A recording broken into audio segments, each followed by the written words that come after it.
오늘 말씀을 준비하면서 그 어느 때보다 좀 마음에 부담과 힘겨움이 있었습니다. 그 이유는 오늘 설교의 주제가 헌금에 관한 것이기 때문이었습니다. 저는 개인적으로 강요받는 것을 싫어하는 성향이 있습니다. 그 누군들 다 마찬가지겠죠. 저희 그 아버지가 어릴 때부터 야 공부해, 이렇게 어질러서 되냐, 좀 치워라 치워, 너 그래가지고 밥 먹고 살겠냐, 이런 식으로 강요도 하시고 또 야단과 꾸중을 제법 하셨어요. 그런 가운데서도 이렇게 인물이 나온 겁니다. 예. 그래서 누가 강요하면은 좀 알레르기 반응이 보입니다. 어떨 때는 그 호객행위를 하기도 하잖아요. 요즘은 많이 안 하는데 간혹 가다가 이렇게 당하게 되면 절대로 그 집에 안 들어갑니다. 왜냐하면 강요받았다는 느낌이 있기 때문입니다. 헌금 설교가 결코 강요는 아닙니다. 하지만 권유적 분위기가 있기 때문에 마음속에 제 성향과 다른 부분으로 힘겨운 마음이 들기도 했습니다. 하지만 이미 저는 말씀을 통해서 여러분들에게 여러 차례 수없이 강권적인 권면을 드린 사람입니다. 복음, 십자가, 하나님 앞에 어떻게 살아야 하는가, 제자의 삶, 여러 가지 주제를 통해서 강하게 선포하기도 하고 말씀을 증거했었지요. 그러한 경우에는 저는 꺼리낌이 없습니다. 하지만 물질은, 헌금은 우리의 삶에 굉장히 민감한 부분이기 때문에 여전히 저의 마음속에 어려운 부분이 있음을 고백을 드립니다. 그래서 한 2, 3주 전부터 고민도 하고 또 묵상도 하고 또 자료도 찾아보았습니다. 구약시대에 우리 사람들이 죄를 용서받기 위하여 제물을 하나님께 드렸습니다. 요즘으로 따지면 예배를 드리고 또 헌금을 드린 거죠. 그 헌금을 받으신, 그 시대의 제물을 받으신 하나님은 그 제물을 어떻게 사용하셨을까요? 사실 하나님은 제물이 필요 없으셨습니다. 제물은 인간을 위한 것이었습니다. 그 제물로 연약한 이들, 힘겨운 이들을 돕고 먹이고 살리셨습니다. 신약 시대에 들어와서는 교회를 통하여 헌금을 선용하여 어려운 사람들을 돕는 데 이용하였습니다. 그러고 보니 결국에는 이 헌금이 연약한 이들을 돕는 목적으로 쓰여졌고 헌금 설교를 해야만 한다라는 확신이 들었습니다. 목회자가 마음에 부담이 있다고 해서 증거해야 할 말씀을 전하지 않는 것은 또 다른 직무유기이기에 저는 책임감을 가지고 말씀을 증거하려고 합니다. 다만 이 말씀이 어떤 분에게는 걸림돌이 되지 아니하고 디딤돌이 되기를 바라는 마음의 소망이 있습니다. 헌금은 먼저 돈이 아니고 돈에 대한 문제가 아니고 믿음에 대한 문제입니다. 종교개혁자 마틴 루터라는 분이 인간의 회심에 대한 3단계를 말씀하였습니다. 첫 번째 단계는 머리의 회심입니다. 이성적으로 이해가 되어져야 되는 거죠. 두 번째는 가슴의 회심입니다. 믿음의 단계인 거죠. 세 번째는 뭘까요? 퀴즈입니다. 이걸 맞히면 제가 배민 상품권 일정액을 드리겠습니다. 무한정할 수는 없고 2.3초 드리겠습니다. 똑딱 똑딱 땡. 없습니까? 네. 세 번째 단계는 돈지갑의 회심입니다. 호주머니의 회심이라고도 할 수 있겠죠. 그만큼 우리의 삶에 있어서 돈에 대한 문제, 돈보다 하나님을 더 우선하는 이 부분이 너무나 어렵고 중요하다는 것을 가리키는 말이기도 합니다. 예수님은 돈을 지칭할 때 맘몬이라는 아람어를 사용하였습니다. 이 단어는 인격적인 성향이 담겨져 있습니다. 예수님은 마태복음 6장 24절에 이 인격적 성향을 이야기 담아 설명합니다. 한 사람이 두 주인을 섬기지 못할 것이니 혹 이를 미워하고 저를 사랑하거나 혹 이를 중히 여기고 저를 경히 여김이라. 너희가 하나님과 재물을 겸하여 섬기지 못하느니라. 여기서 두 주인이라고 했습니다. 한 주인은 하나님이시겠죠. 또 한 주인은 뭘까요? 재물을 말합니다. 맘몬을 말합니다. 실제로 맘몬의 신이 있습니다. 그런데 이 이방신과 하나님을 견주어서 비교하는 그러한 상황인 것입니다. 그만큼 이 물질은 우리의 인격과 우리의 상황을 지배하려는 힘이 있는 것입니다. 그 돈의 배후에서 우리 사람들을 조종하고 그 돈에 생명력을 부어주는 역할을 하게 됩니다. 인간을 유혹하는 모습이 분명히 담겨져 있습니다. 그래서 한 젊은 관원이 예수님께 질문을 합니다. 예수님, 어찌하여야 제가 선한 일을 행해야 영생을 얻을 수 있습니까? 예수님은 마태복음 19장 21절에서 답변을 하게 됩니다. 내가 온전하고자 할진대 가서 내 소유를 팔아 가난한 자들에게 주라. 그리하면 하늘에서 보화가 내게 있으리라. 그리고 와서 나를 따르라. 이 젊은 관원은 마음에 부담이 되었고 또한 근심하면서 맘몬 신을 따라갑니다. 하나님 앞에서 마음속에 이 맘몬의 유혹 속에 우리는 갈등하고 고민하기도 합니다. 저도 서울로 12년 전에 이사를 했습니다. 교회를 사임하고 그때에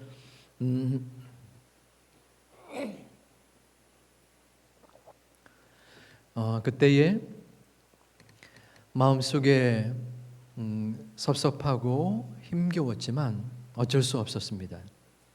갑작스러운 이사로 집을 구해야 했습니다. 당시는 전세 대란이 있었어요.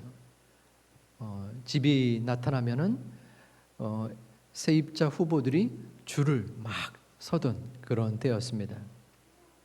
힘겹게 집을 구했습니다. 대출을 받았습니다. 교수 초봉 초임은 굉장히 미약하더라고요. 아이들은 점점 커가면서 들어갈 그러한 비용은 더 증가하였습니다. 무엇보다도 전세 상환금이 매달마다 이 목을 조여오는 것 같았습니다. 어떨 때는 밤에 잠이 잘 안 오기도 했었습니다. 하나님께 기도 내지는 마음의 한탄과 탄식이 있었습니다. 하나님, 저의 상황을 아시지 않습니까? 많이 힘듭니다. 마이너스예요. 그런데 11조를 꼭 내야 하나요? 부끄럽지만 목사로서 그러한 마음의 소원을 드렸었습니다. 하나님께서 그러한 또 생각을 주신 것 같았어요.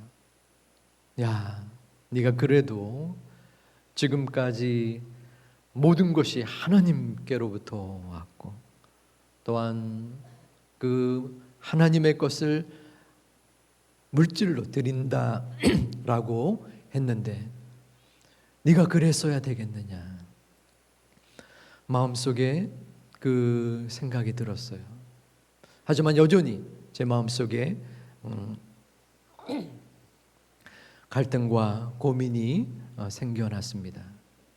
하지만 결국에는 하나님 앞에 내 자신의 미흡함과 연약함을 고백하고 또한 기도를 드렸습니다. 하나님, 하늘의 주인도 땅의 주인도 내 삶의 주인도 하나님인 것을 믿습니다. 하나님께서 지금까지 이끌어 주셨으니 만져주시고 이끌어 주시고 책임져 주시옵소서. 고민과 갈등 속에 왔다 갔다 하면서 결국에는 믿음으로 11조를 드렸습니다. 그랬더니 갑자기 하늘에서 뚝딱 돈 뭉텅이가 떨어지고 까마귀가 날아와서 부족한 분을 채우는 일은 벌어지지 않았어요. 여전히 제 삶의 어려움과 또 힘겨움이 일정 기간 지속됐지만 마음은 평안했습니다. 하나님께서 채워주시고 또 이끌어주시고 또 인도해 주시는 그러한 순간을 경험하고 또 체험했던 기간이 있었습니다. 그 하나님은 지금 오늘 이 순간까지 저의 삶을 인도하여 주십니다. 여러분은 어떠합니까? 우리는 이 물질의 만몬 신 앞에서 헌금으로 고민하고 또 물질 때문에 갈등하는 보통의 사람들입니다. 물질이 어디에서부터 왔고 나의 삶이 누구에게서 비롯되었는가를 그것에 대한 답변을 하는 것은 우리의 삶의 방향성을 가름하는 중요한 부분입니다.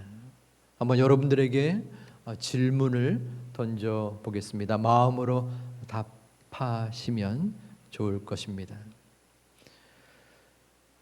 여러분의 삶 속에서 여러분의 살아가는 가운데 물질이 하나님의 선물인 것을 믿습니까? 다시 한번 묻습니다. 그 물질이 부유하거나 혹은 곤고하고 어려울지라도 하나님께로부터 온 것임을 믿으십니까? 우리 전도서 15장 9절 말씀은 우리의 마음과 또한 물질과 삶에 대한 온전한 자세를 말씀합니다. 함께 봉독하겠습니다. 어떤 사람에게든지 하나님이 재물과 부요를 그에게 주사 능히 누리게 하시며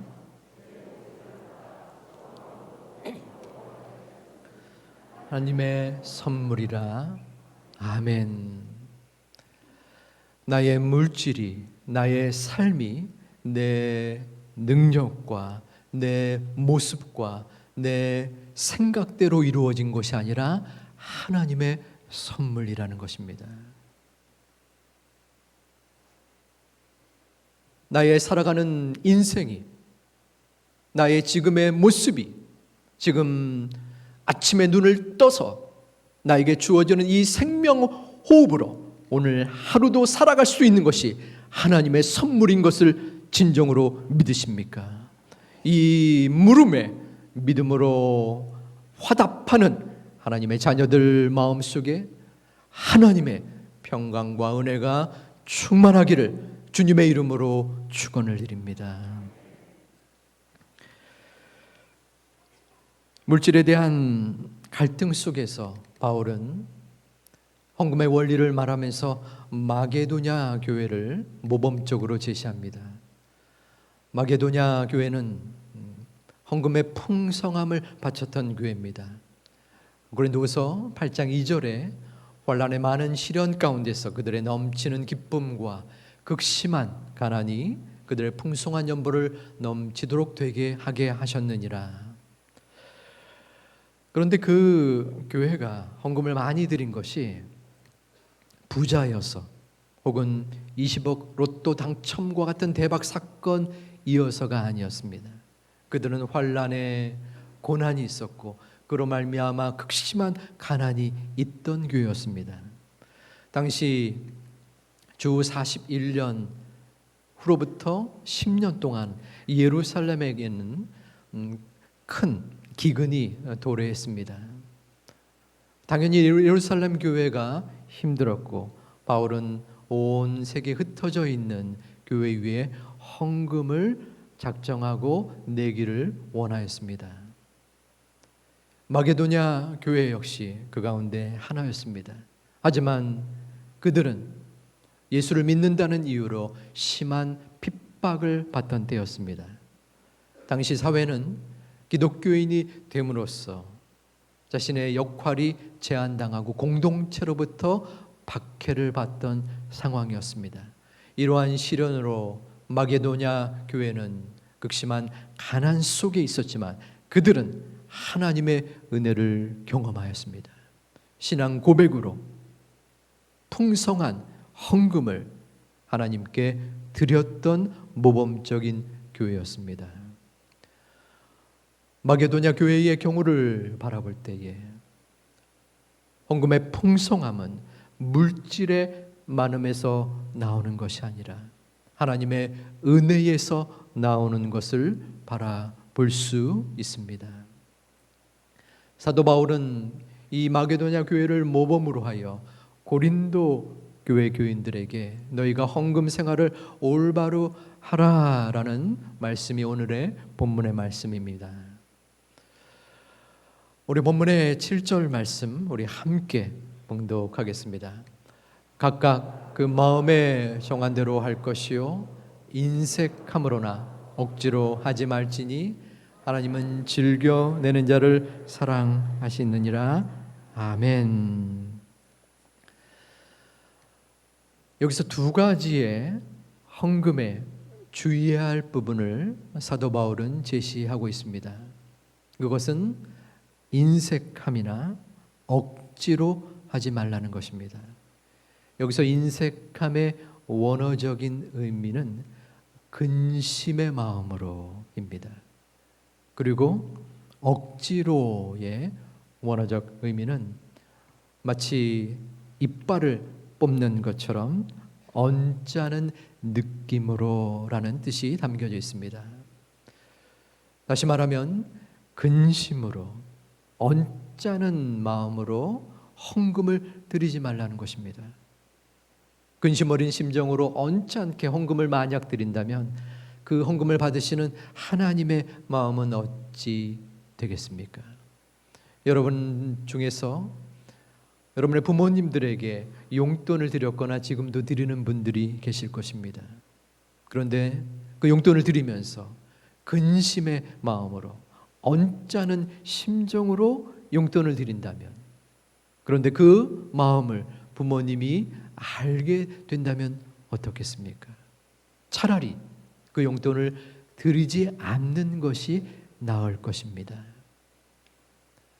우리가 하나님께 인색함으로 억지로 드린다면 하나님은 그 예물을 받지 않으실 것입니다. 하나님은 우리의 마음속에 겸손함으로 감사함으로 즐거이 내는 자를 사랑하십니다. 왜 하나님은 우리들에게 헌금을 요구하실까요? 하나님의 헌금이 꼭 필요한 분이실까요? 그렇지는 않습니다. 하나님은 우리 모두가 없어도, 어떠한 물질이 없어도 능히 하나님의 큰 사역을 이 땅을 통치하고 이끌을 수 있는 전능하신 여호와 하나님이십니다. 그런데 왜 굳이 우리에게 헌금을 즐겨 내는 자를 사랑하신다라고 말씀하고 계실까요? 헌금은 마음이요 믿음입니다.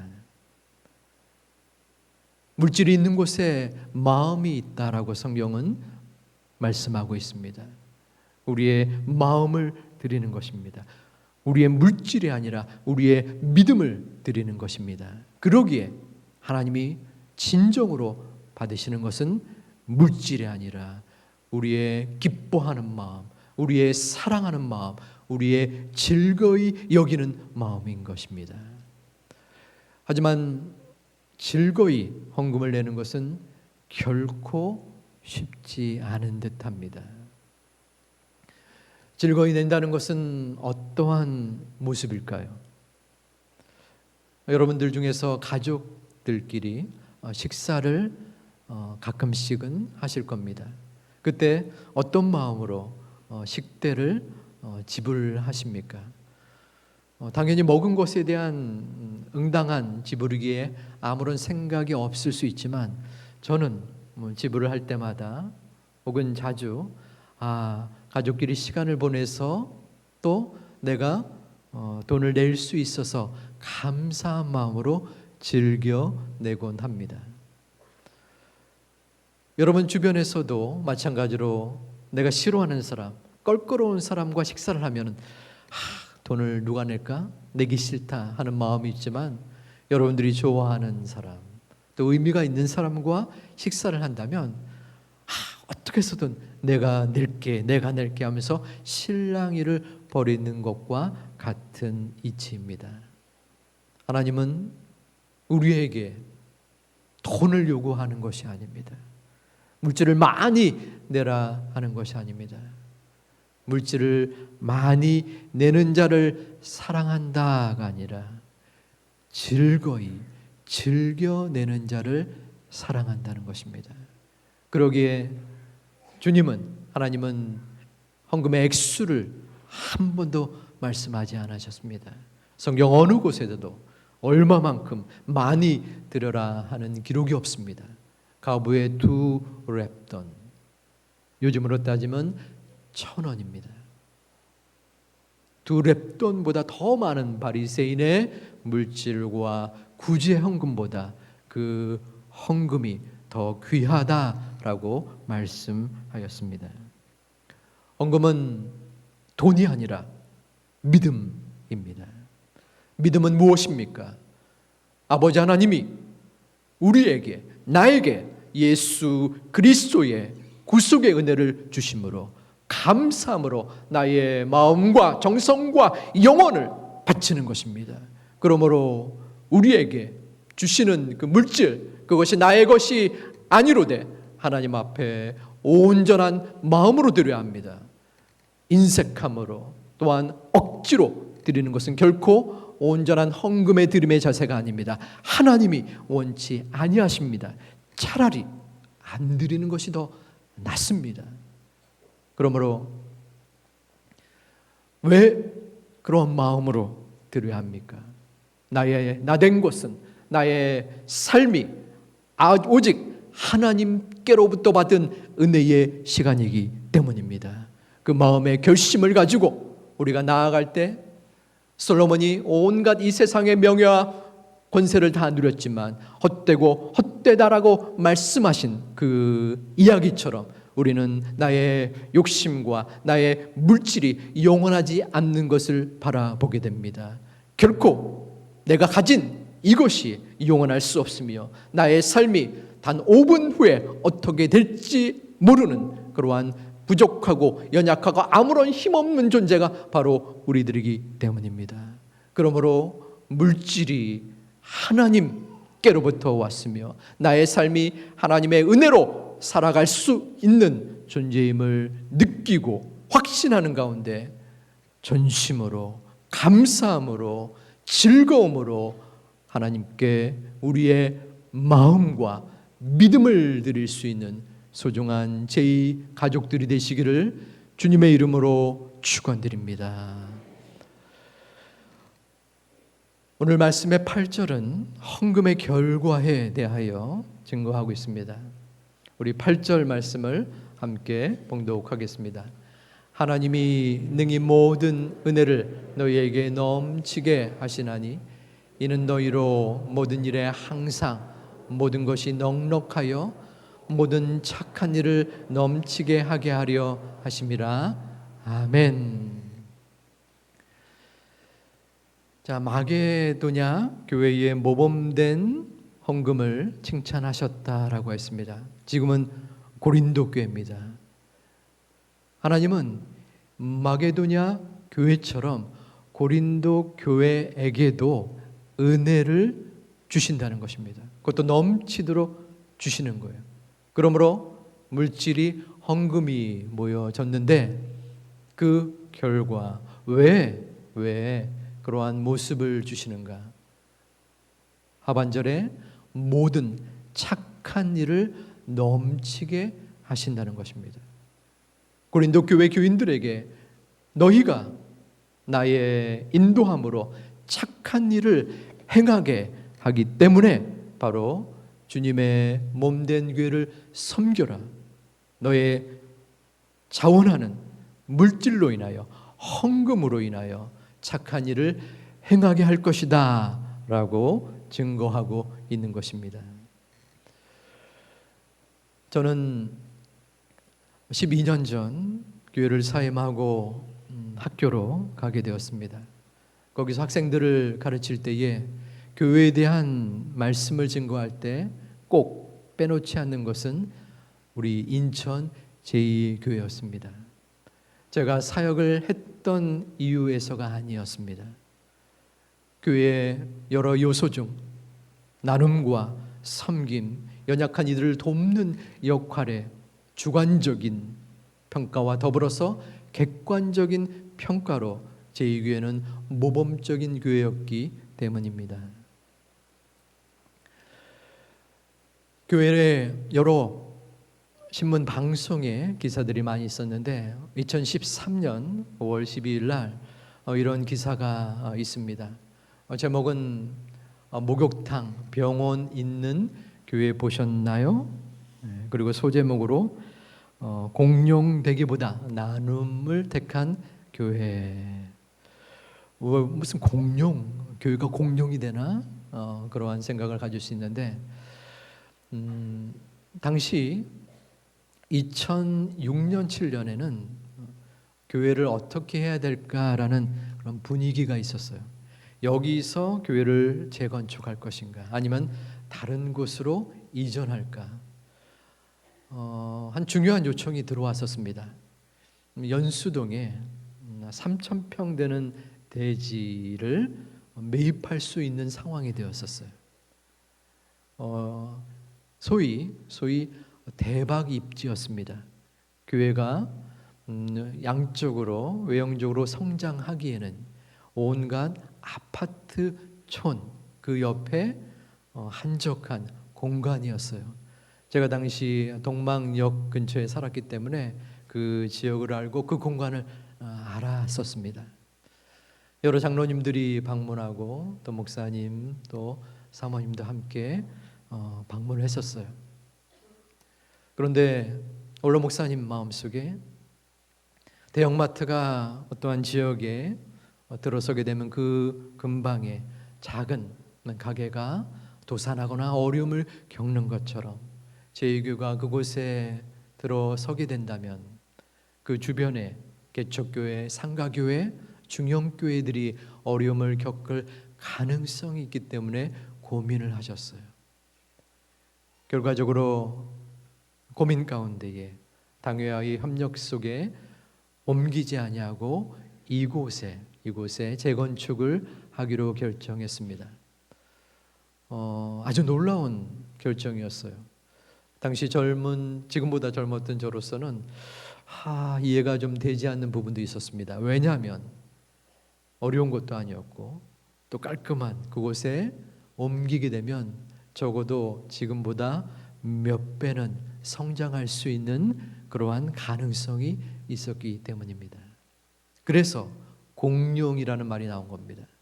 공룡이 되기보다는 나눔을 선택한 교회.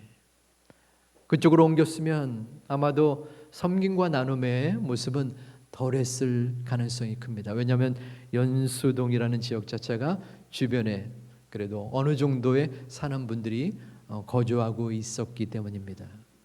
그보다는 상대적으로 열악한 이곳 주변의 사람들을 제2교회는 지금까지 돕고 또한 그 모습을 이루어왔습니다.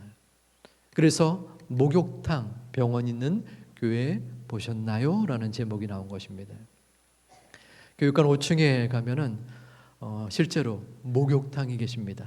여기서 이 사실을 알지 못했던 분이 72분이 계시네요.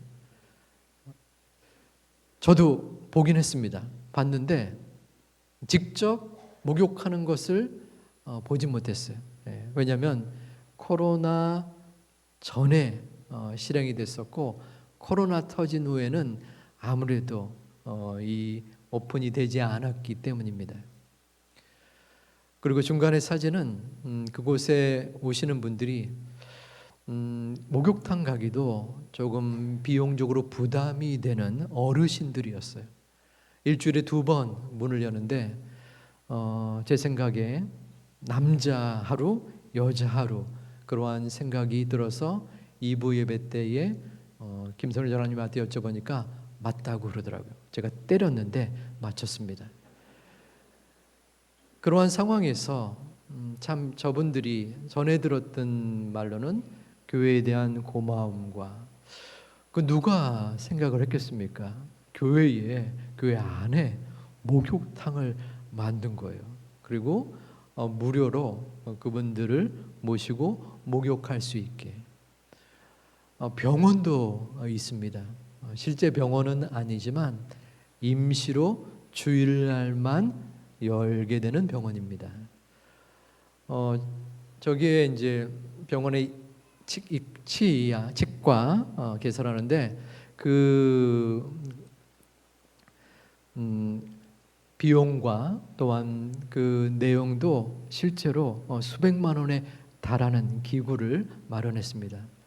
주로 외국인들, 중국 동포들을 치료하는 것입니다. 그래서 그분들이 그 편의 혜택을 보기 위하여 교회로 나오고 그러면서 점차적으로 신앙을 소개받고 또한 세례를 받고 집사직분을 받는 그러한 흔적들과 기간들이 지난 10여 년간 있었습니다.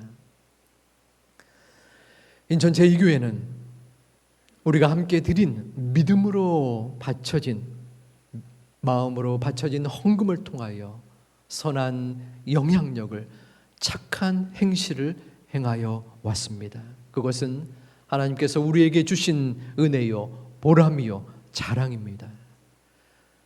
우리는 지금까지 그 이전 믿음의 선조들을 통해서 모자원을 개설하였었고 또한 3일 유치원을 만들었고 그래서 주변에 도움의 손길을 필요로 하는 많은 사람들에게 교회가 줄 수 있는 노력을 행했습니다.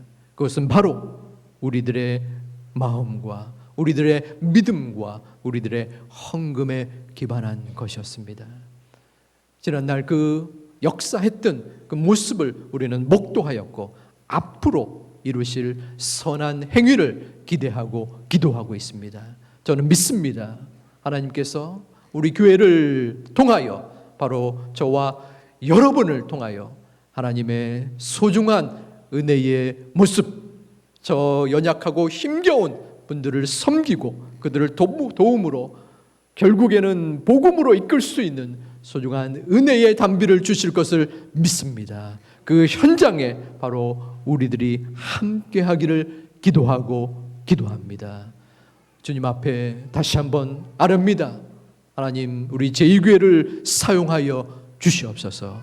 연약하고 부족한 우리들의 물질이지만 헌금이지만 함께 마음을 모아 주님 앞에 온전히 드릴 때에 하나님이 우리의 모든 믿음을 통하여 선한 행위를 하는 역사를 허락하여 주시옵소서. 이 기도가 우리 모두의 기도가 되어지기를 주님의 이름으로 축원드립니다.